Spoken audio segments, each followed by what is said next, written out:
جب انہیں قید کر کے لے آئے نا، تو ابھی یہاں سے صحابہ کرام نے کہا کہ بھئی ہم آپ کے قیدیوں کو اس وقت چھوڑیں گے جب ہمیں فدیہ دیں گے۔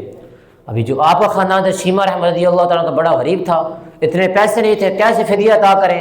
تو پھر کیا ہوا؟ پھر اس کے بعد یہ ہوا کہ جب وہ گھر گھر فدیہ اکٹھا کرنے گئے، گھر گھر، خاندان سے کم ہو نہیں سکتا تھا، جب گھر گھر فدیہ اکٹھا کرنے گئے تو جب حضرت شیمہ رضی اللہ تعالیٰ کے گھر پر پہنچے اور کہا کہ ہمیں فدیہ دو، پوچھا کیوں؟ کہتے ہیں ہمارے قیدی جو ہیں وہ ایک مدینے کا سردار ہے، اس نے قابو کر لیے ہیں اور ہم سے فدیہ مانگ رہے ہیں۔ تو حضرت شیمہ رضی اللہ تعالیٰ کہتے ہیں وہ فدیہ کتنا ہے، وہ کون ہے، اس کا نام کیا ہے؟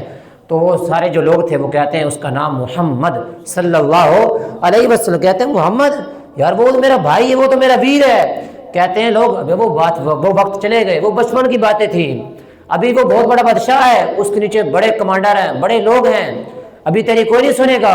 کہتے نہیں نہیں، تم ایسا کرو، تم سارا فدیہ واپس کرو۔ لوگ کہتے ہیں ہم فدیہ کیوں واپس کریں، ابھی وہ وقت جا چکا ہے، ابھی تیری سنے گا کون، ابھی وہ بادشاہ ہے وقت کے، ریاست مدینہ ہے۔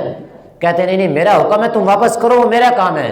تاہم سارا جو فدیہ لوگوں سے اکٹھا کیا تھا خاندان والوں نے، پورے علاقے سے، قبیلے سے واپس کیا اور اب سوار ہوئیں اور پہنچی مدینہ طیبہ میں۔ اور کیا دیکھتے ہیں کہ نبی کریم صلی اللہ علیہ وسلم کے حجرے کے آس پاس نا نبی کریم صلی اللہ علیہ وسلم کے حجرے کے آس پاس بہت زیادہ جو ہے نا خادم ان لوگوں نے حصار باندھا ہوا ہے اور ہاتھ میں تلواریں ہیں۔